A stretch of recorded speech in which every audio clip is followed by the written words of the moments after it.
Good evening. Just 2 months ago, inspired by what they'd seen in Egypt, protesters massed in the capital of Cameroon to demand democracy and government reforms. Police picked out one of them, ordered her to stand in the middle of the street, and they turned a water cannon on her. They ordered her onto a truck bed, and from behind, they beat her. Then they let her go. Point made. Reform is dangerous in Cameroon. But they didn't know enough about with whom they were dealing. Kah Walla. As Beyonce might have said, they just don't know about me. You see, Kah Walla is a businesswoman. She is an organizer. She is a reformer. And she is our next honoree.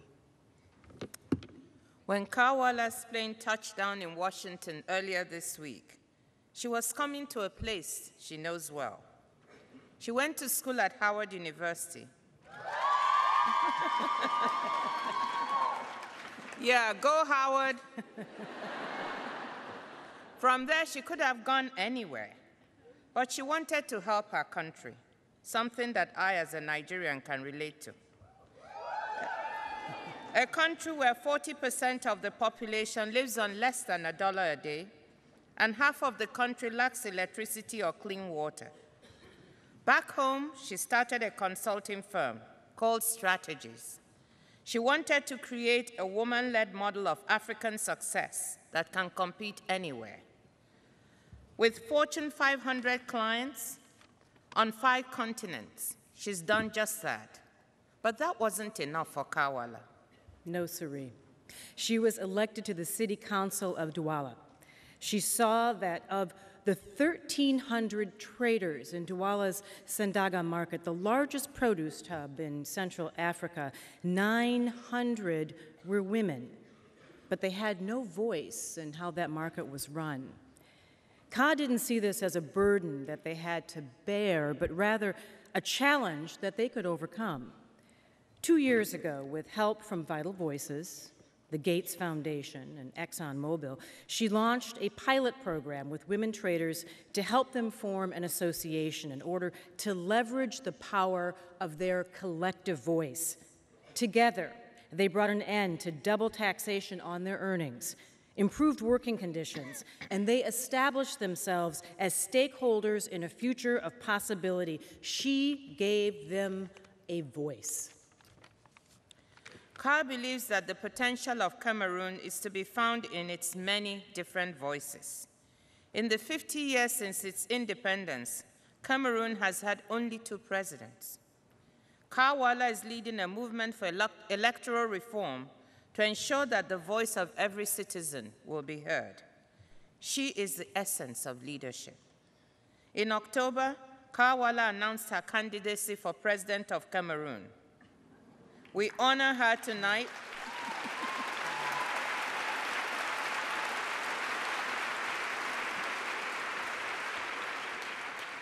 We honor her tonight, not for what she might become, but as you'll see, for her vision of what Cameroon can become. Let's take a look.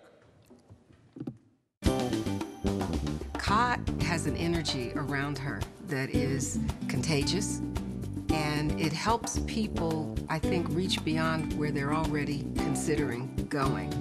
When Kah began working with the women of Sandaga Market, she taught them that they have a voice, that it's not Kah who's going to go into the market and stand up for you, but you're going to find your own voice and stand up for yourself. She's, all of 4'11", maybe 5 feet tall, if that, I'm being generous. And yet, in her presence, she comes across as just huge. The name Kah means Big Mama, which is like the big mother who is the matriarch of the family. So that is a responsibility that she has even by her name. She also happens to be the first. And we all know about first children, always want to be in control. Her passion drives her. So the things that are important to her give her this ability to just push through obstacles. And I think that's what enables her to be an incredible achiever, because she's driven by her passions. Kah is extraordinarily clear about the risk that she's taking. But more importantly, she's extraordinarily clear that this is the choice that she's making. It is very, very important that we have young leaders who now venture into areas where we did not even dare. There is a great pride and a sense of satisfaction for the older women, because we can see, although we are not there yet, a lot of strides are being made. When we look at what is happening in Egypt, in Tunisia, in Nigeria, and Cote d'Ivoire, we realize that it's about people. It's about people deciding that they want to take their destiny into their hand and create the future that they want to have for themselves. And Kah, as a leader, that's her basic philosophy. She believes in people. She believes that the people know better than anybody else what they want for their lives. She really wants to see Cameroon thrive. When Kah leads by example, it lets other people overcome their fears and to see that they have the power to make change.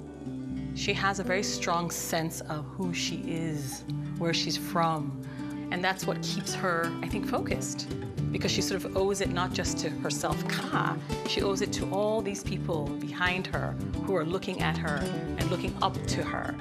Who can lift us higher than Kah if she becomes president? She will remember the people. She's not like the others. The time is now. For Kah, it's if we can make it better, let's do it. If we can't fix it, why did it ever break? If we can resolve these issues and move forward, then she's going to be one of the first ones to step up.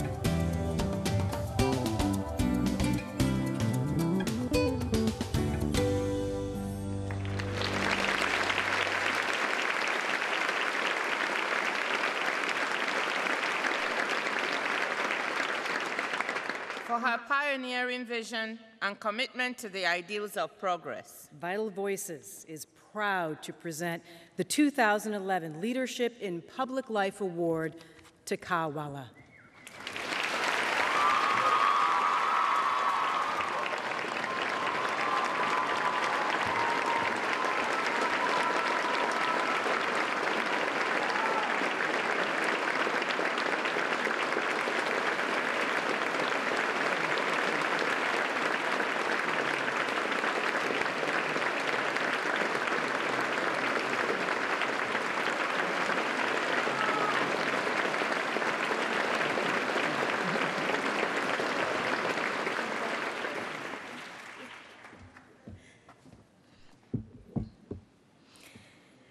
Thank you so much.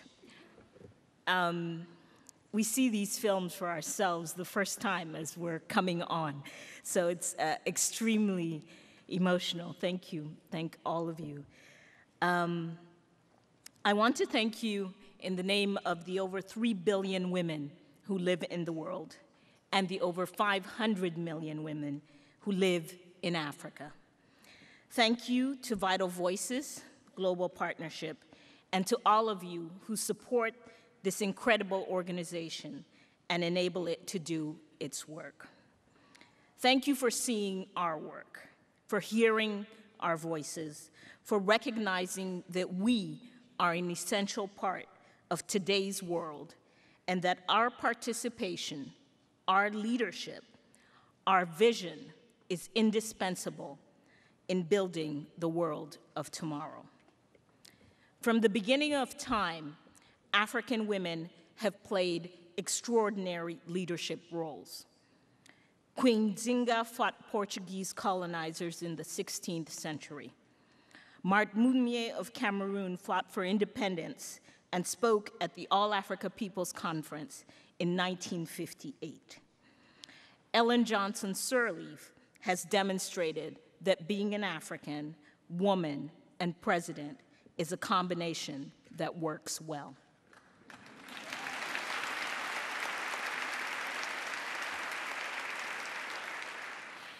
Many traditional African societies were structured to reserve circles of power that only women could exercise.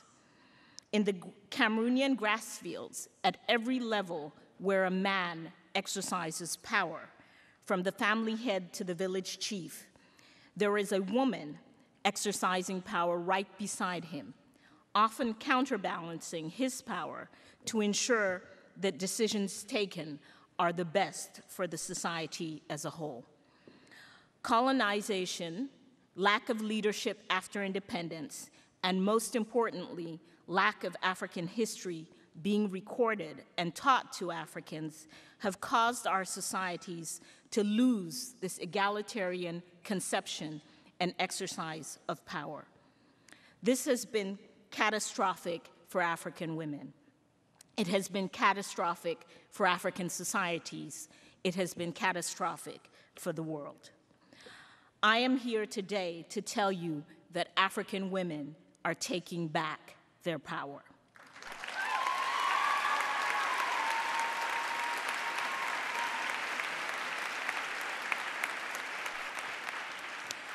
Market women are organizing to win seats at city councils. Women farmers are making their voices heard in international forums. Women in political parties are bringing their leadership to the forefront. We will no longer be the women behind the men. We will be front and center, standing side by side with men to implement that egalitarian concept of power that our ancestors defined for us.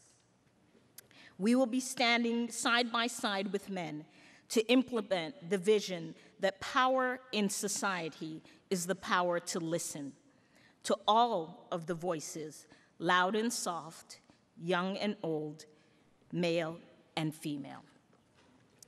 I come from a very small corner of the world, and the women from all the small corners of the world join me in thanking you for acknowledging us today, for joining hands with us to walk this new journey. We will be with you, walking side by side with you. We will be redefining power. We will be making our world stronger, freer, more just, and more equal. We begin that journey today, for the time is now. Our time is now. Thank you.